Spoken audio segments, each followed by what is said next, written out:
Assalamualaikum warahmatullahi wabarakatuh. Apa kabar semuanya? Semoga selalu dalam keadaan baik, sehat, dan selalu semangat. Untuk yang hari ini atau pertemuan kita untuk hari ini, kita akan membahas tentang sistem saraf dan sistem persepsi sensori, anatomi fisiologinya ya. Yang pertama ke sistem saraf. Sistem saraf itu definisinya adalah sistem yang mengatur dan mengendalikan semua kegiatan aktivitas tubuh kita, seperti berjalan, menggerakkan tangan, mengunyah makanan, dan lainnya. Kemudian sistem saraf itu tersusun dari jutaan serabut sel saraf yang berkumpul membentuk suatu berkas atau yang sering disebut dengan vaskulum. Kemudian di sistem saraf terdapat neuron. Neuron adalah komponen utama dalam sistem saraf itu sendiri. Kemudian setelah pengertian, kita akan bahas tentang fungsi saraf itu sendiri. Jadi untuk fungsi saraf ada 3 ya. Yang pertama, saraf itu untuk mengatur atau pengendali kerja organ tubuh. Kemudian yang kedua, pusat pengendali tanggapan. Kemudian yang ketiga, alat komunikasi. Nah, ada komponen-komponen dalam struktur sel saraf. Jadi struktur sel saraf atau neuron terdiri dari satu badan sel yang di dalamnya terdapat sitoplasma dan inti sel. Kemudian ada juga macam dari badan sel atau serabut saraf, yaitu ada dendrit dan ada akson. Nah, untuk dendrit ini berfungsi untuk menangkap dan mengirimkan impuls ke badan sel saraf, sedangkan akson berfungsi mengirimkan impuls dari badan sel ke jaringan lain. Akson biasanya sangat panjang, sebaliknya untuk dendrit itu pendek.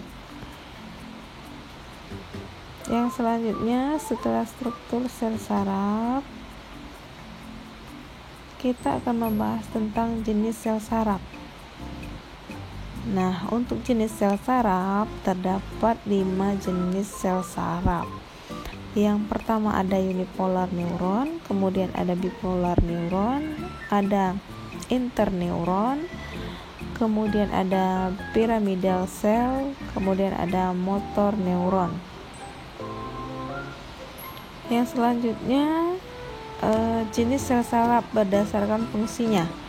Nah, untuk jenis sel saraf berdasarkan fungsinya itu terdapat 3 macam atau 3 jenis. Jenis yang pertama ada sel saraf sensori, kemudian ada sel saraf motorik, kemudian juga ada sel saraf penghubung. Kemudian berdasarkan letaknya, kerja dari sistem saraf itu terdiri menjadi 3 bagian. Yang pertama, sistem saraf pusat, kemudian ada sistem saraf perifer, kemudian ada sistem saraf autonom. Nah, untuk sistem saraf pusat itu terdiri dari otak dan sumsum tulang belakang. Kemudian sistem saraf perifer itu terdiri dari 12 pasang saraf kranial dan 31 pasang saraf sumsum tulang belakang. Untuk yang ketiga, sistem saraf autonom terdiri dari susunan saraf simpatik dan saraf parasimpatik. Sekarang kita bahas satu-satu. Yang pertama tadi ada sistem saraf pusat. Sistem saraf pusat ini terdiri dari otak dan sumsum tulang belakang. Nah, untuk otak, komponen dari otak sendiri atau komponen dari otak itu sendiri ada 3 bagian. Ada otak besar, otak kecil, dan otak tengah. Nah, untuk otak besar itu biasanya disebut dengan cerebrum. Kemudian otak kecil ada cerebellum. Kemudian otak tengah ada mesencephalon. Tuh. Kemudian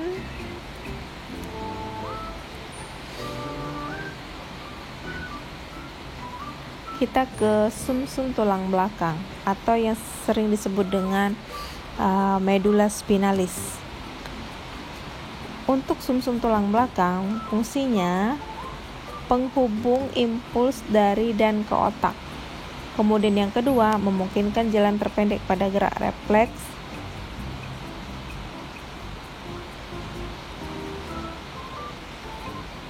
Nah, untuk komponen yang terdapat pada sumsum tulang belakang, ada akar dorsal yang mengandung neuron sensorik, kemudian juga ada akar ventral yang mengandung neuron motorik.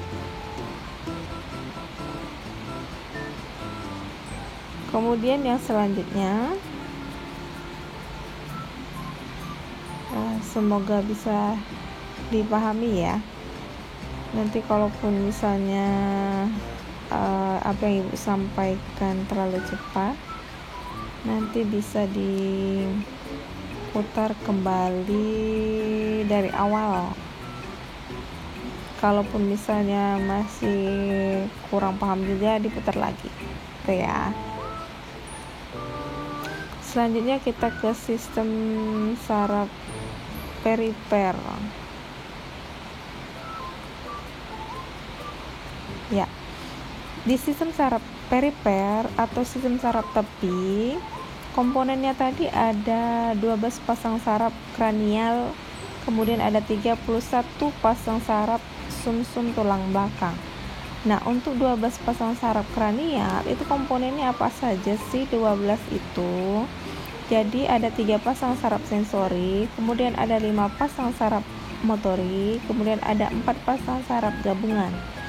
Nah, untuk 31 pasang saraf sumsum tulang belakang itu terdiri dari 8 pasang saraf leher atau cervical, ada 12 pasang saraf punggung atau torakal, kemudian ada 5 pasang saraf pinggang atau lumbal, kemudian ada 5 pasang saraf pinggul atau sakral, dan 1 pasang saraf ekor atau yang disebut dengan coccygeal.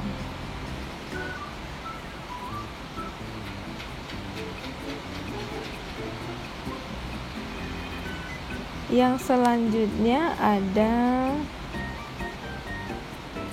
komponen dari 12 saraf kranial tadi ya. Nah, 12 pasang saraf, bukan 12 pasang ya. 12 saraf kranial. Nah, 12 saraf kranial itu terdiri dari 1 nervus olfactorius. Ya, tolong diingat ini ya, tolong diingat karena ini sering ditanyakan di soal-soal, sering juga dibahas ya, sering dibahas karena memang sering terjadi kasus yang berhubungan dengan sistem saraf, terutama kasus pada sistem saraf yang mengalami gangguan, yaitu sistem saraf kranial atau sistem saraf tepi itu sendiri. Jadi kita sebagai seorang perawat harus paham dan tahu sistem dari komponen dari sistem saraf itu sendiri, termasuk 12 saraf kranial ini atau 12 saraf tepi ini. Oke, yang pertama tadi ada nervus olfactorius, indera penciuman. Kemudian yang kedua nervus opticus, ini yang mempersarapi indera penglihatan. Kemudian yang ketiga nervus oculomotorius, ini juga mempersarapi gerakan bola mata ya. Beda ya, nervus opticus tadi indera penglihatan, dia lebih ke tajam penglihatan, sedangkan nervus oculomotorius ini mempersarapi gerakan bola mata, ya, gerakan bola mata dari dalam keluar. Kemudian ada nervus trochlearis, mempersarapi gerakan bola mata ke bawah dan samping kanan kiri. Kemudian yang kelima ada nervus trigeminus, mempersarapi kulit wajah. Nervus abducens mempersarapi gerak bola mata ke samping ya. Kemudian nervus facialis mempersarapi otot wajah, lidah atau pengecapan. Kemudian ada nervus auditorius mempersarapi indera pendengaran, menjaga keseimbangan juga. Kemudian yang kesembilan nervus glossopharyngeus mempersarapi gerakan lidah, menelan. Nervus vagus yang ke-10 mempersarapi laring, gerakan pita suara. Kemudian yang ke-11 nervus accessorius mempersarapi gerakan kepala dan bahu. Kemudian yang ke-12 ada nervus hypoglossus mempersarapi gerakan lidah. Itu 12 macam nervus kranial atau nervus atau saraf kranial yang merupakan komponen dari saraf tepi itu sendiri. Tolong dipahami, tolong diingat 12 saraf kranial, nama dan fungsinya. Itu ya. Kemudian selain dari sistem saraf perifer,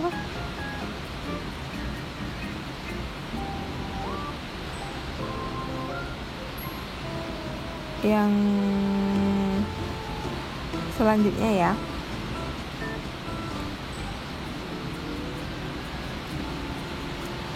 ada 13 pasang saraf sumsum tulang belakang atau saraf spinal. Nah, yang untuk saraf spinal tadi, dia ada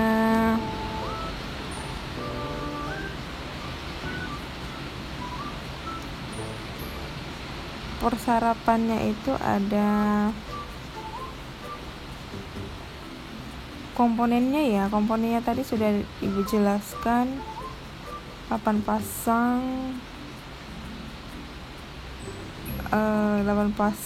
12 pasang medula spinalis, komponen atau bagiannya itu di serviks punggung. Dia menuju ke kulit kepala, leher, dan otot tangan, organ-organ dalam.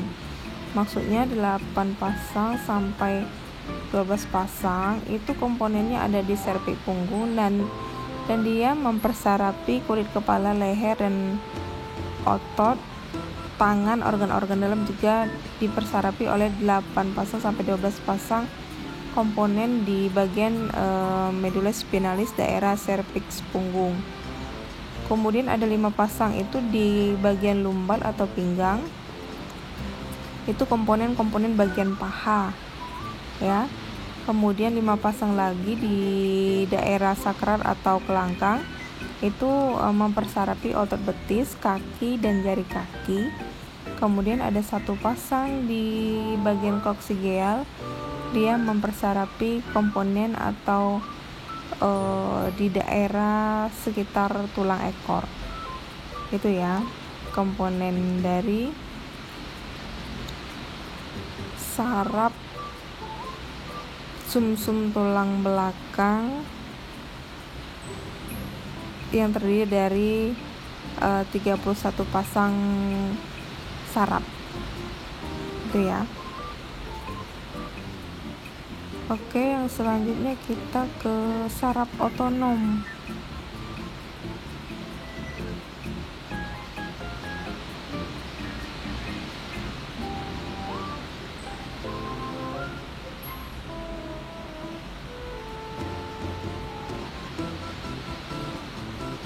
Saraf sistem saraf autonom ya. Sistem saraf autonom ini maksudnya adalah sistem saraf tak sadar. Ada susunan saraf simpatik dan ada parasimpatik.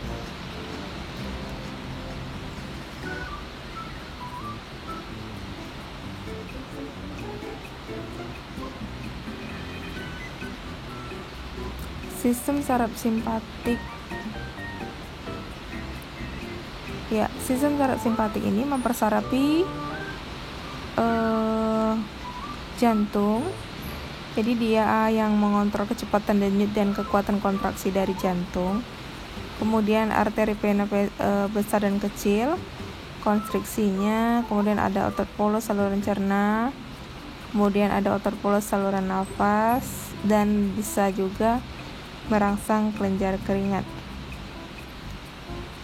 Itu untuk sistem saraf simpatis, bagian-bagian yang dipersarapi oleh sistem saraf simpatis tadi ya: jantung, arteri dan vena, otot polos saluran cerna, otot polos saluran nafas, dan merangsang kerja dari kelenjar keringat. Kemudian untuk sistem saraf parasimpatis, mempersarapi jantung, memperlambat kecepatan denyut jantung itu sendiri. Kemudian saluran cerna meningkatkan motilitas. Kemudian saluran nafas, kontriksi dari jalan nafas.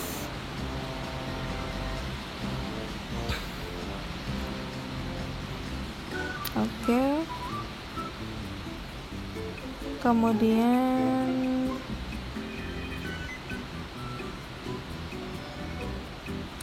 sistem saraf simpatis ini terdiri dari 25 pasang simpul saraf. Dia terletak di sebelah kiri kanan tulang belakang, kemudian berpangkal pada medula spinalis di daerah leher dan di daerah pinggang, sehingga disebut juga saraf torakolumbar. Kemudian yang selanjutnya sistem saraf parasimpatis. Biasanya urat praganglionnya panjang karena menempel pada organ yang dibantu, kemudian berpangkal pada medula oblongata. Kemudian kerjanya berlawanan dengan kerja saraf simpatis. Kemudian juga terbagi menjadi dua bagian, saraf otonom kranialnya ya berhubungan dengan sistem saraf kranial tadi. Ada sistem saraf kranial ketiga, ketujuh, 9 dan 10, dan saraf otonom sakral. Oke, itu adalah komponen dari sistem saraf, fisiologis dari sistem saraf yang sudah Ibu jelaskan tadi. Komponen-komponen dari sistem saraf itu sendiri. Jadi sistem saraf itu banyak macamnya ya. Jadi memang harus dipahami betul dari awal sampai akhir, mulai dari definisi, fungsi, struktur sel saraf, jenis sel saraf. Kemudian terdapat 3 jenis saraf berdasarkan fungsinya. Kemudian juga ada sistem saraf bagian-bagiannya. Tadi ada sistem saraf pusat, sistem saraf perifer, dan sistem saraf autonom atau otonom ya. Sistem saraf tak sadar, sistem saraf autonom atau otonom seperti yang terdapat pada jantung, karena memang kerja jantung kan tidak kita sadari ya. Nggak bisa kita mengatur detak jantung kita sendiri. Kemudian kerja dari sistem pencernaan nggak bisa kita atur ya. Itu maksud dari sistem saraf tak sadar, kerja dari sistem saraf yang tidak kita sadari. Itu saja penjelasan dari anatomi fisiologi sistem saraf. Semoga bisa dipahami. Kalaupun ada yang mau ditanyakan, boleh dipersilakan untuk didiskusikan. Demikian, Assalamualaikum warahmatullahi wabarakatuh.